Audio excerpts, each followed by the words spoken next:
कहानी शुरू होती है न्यूयॉर्क शहर में, जहां सेबेस्टियन वालमोंट एक अमीर और चार्मिंग लड़का लड़कियों को बहलाने और उनसे खेलने में माहिर है, लेकिन उसे चाहिए एक ऐसी लड़की जो उसके लिए एक चुनौती बने। और वो चुनौती उसे दिखती है एनेट हारग्रोव में, जो उसके नए स्कूल के हेडमास्टर की बेटी है। एनेट का मानना है कि प्यार से पहले सेक्स नहीं होना चाहिए। सेबेस्टियन की सौतेली बहन कैथरीन मेरेट्यूल, जो उतनी ही चालाक और लोकप्रिय है, सेबेस्टियन को एक शर्त देती है। शर्त ये है कि अगर सेबेस्टियन एनेट को बहलाने में नाकाम रहता है तो उसे अपनी vintage Jaguar XK 140 car Catherine को देनी होगी, और अगर वह जीत जाता है तो कैथरीन उसके साथ सेक्स करेगी। कैथरीन अपने पूर्व प्रेमिकोट रेनॉल्ड से बदला लेने के लिए सेबेस्टियन को अपनी योजना में शामिल करने की कोशिश करती है, जिसने उसे छोड़ दिया और मासूम सिसिल कैल्वेल को डेट करना शुरू कर दिया। सेबेस्टियन एनेट को बहलाने की कोशिश करता है, लेकिन एनेट उसकी इमेज से वाकिफ है। उसे शक होता है कि एनेट का दोस्त ग्रेग, जो एक गुप्त समलैंगिक है, ने उसे चेतावनी दी है। सेबेस्टियन ग्रेग को ब्लैकमेल करके एनेट को अपनी अच्छाई का यकीन दिलाता है। वह सिसिल को भी भ्रष्ट करने की योजना बनाता है।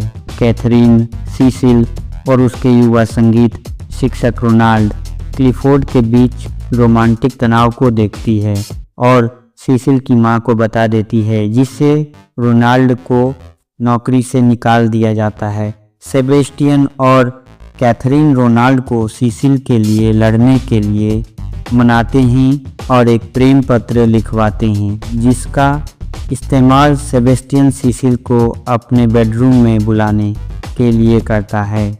वहाँ वह उसे ओरल सेक्स करने के लिए ब्लैकमेल करता है। अगले दिन कैथरीन सिसिल को सेबेस्टियन के साथ सेक्स करने और जितना संभव हो उतना व्यभिचारी बनने की सलाह देती है, ताकि वह रोनाल्ड को खुश कर सके। एनेट के साथ समय बिताते हुए सेबेस्टियन को उसके लिए असली भावनाएं विकसित होने लगती हैं। वह उसकी ईमानदारी और उसे हंसाने की क्षमता से आकर्षित होता है। वह एनेट को किस करता है, लेकिन वह विरोध करती है, क्योंकि उसे भी उसके लिए भावनाएं हैं और उसे डर है कि वह खुद पर काबू नहीं रख पाएगी। सेबेस्टियन उसे सच्चे प्यार के अवसर को ठुकराने के लिए पाखंडी कहता है, और अंत में वह मान जाती है और कपड़े उतारने लगती है। लेकिन सेबेस्टियन अपनी भावनाओं के बारे में उलझन में उसके साथ सेक्स करने से इनकार कर देता है। अगले दिन एनेट चली जाती है, लेकिन सेबेस्टियन उसे ढूंढता है, अपनी भावनाओं को कबूल करता है और वे सेक्स करते हैं। ईर्ष्यालु कैथरीन सेबेस्टियन को बहलाने की कोशिश करती है, लेकिन वह निराश हो जाती है कि एनेट के लिए उसकी भावनाओं ने उस पर उसकी पकड़ तोड़ दी है, और वह उसे विश्वास दिलाती है कि वह अपनी असली प्रकृति को नहीं बदल सकता है। सेबेस्टियन एनेट को शर्त के बारे में सच्चाई बताने की योजना बनाता है, लेकिन कैथरीन उसे चेतावनी देती है कि वह केवल अपनी और एनेट दोनों की प्रतिष्ठा को नष्ट कर देगा। वह एनेट को झूठ बोलकर तबाह कर देता है कि वह केवल उसके साथ सेक्स करना चाहता था और उसके लिए कुछ भी महसूस नहीं करता है। सेबेस्टियन कैथरीन को बताता है कि उसने एनेट के साथ ब्रेकअप कर लिया है और शर्त जीतने के बाद वो अपना इनाम चाहता है, लेकिन वह उसे खारिज कर देती है। कैथरीन बताती है कि वह उसकी योजना का असली निशाना था और उसने एनेट के लिए उसके प्यार पर शर्मिंदगी महसूस करने के लिए उसे अपनी खुशी के लिए हेरफेर किया।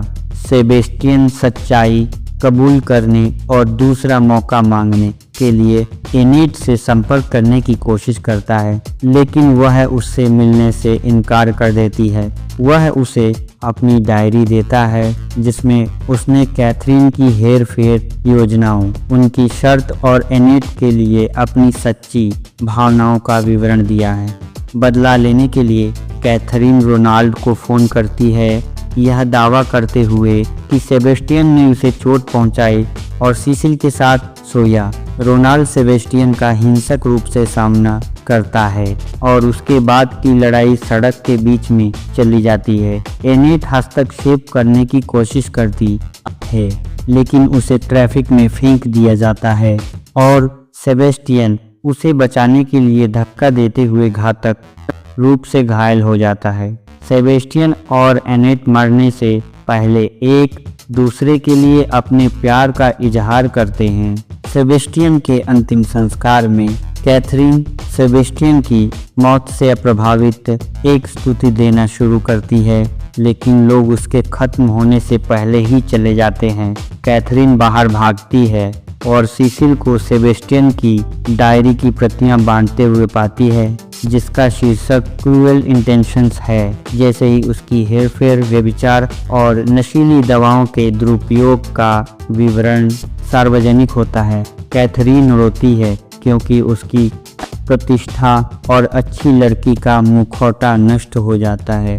एनेट सेबेस्टियन की कार में उसकी धूप का चश्मा पहने और उसकी डायरी को अपने बगल में रखकर राजमार्ग पर जाती है और उनके सबसे सुखद पलों को याद करती है। यह एक ऐसी फिल्म है जो हमें दिखाती है कि कैसे प्यार और धोखा एक दूसरे के साथ उलझ सकते हैं और कैसे एक व्यक्ति की चालाकी दूसरों के जीवन को बर्बाद कर सकती है। यह फिल्म हमें यह भी सिखाती है कि सच्ची भावनाएं हमेशा जीतती हैं। फिल्म की कहानी जरूर से पसंद आई होगी तो हमारे चैनल को सब्सक्राइब करना न भूलें। धन्यवाद।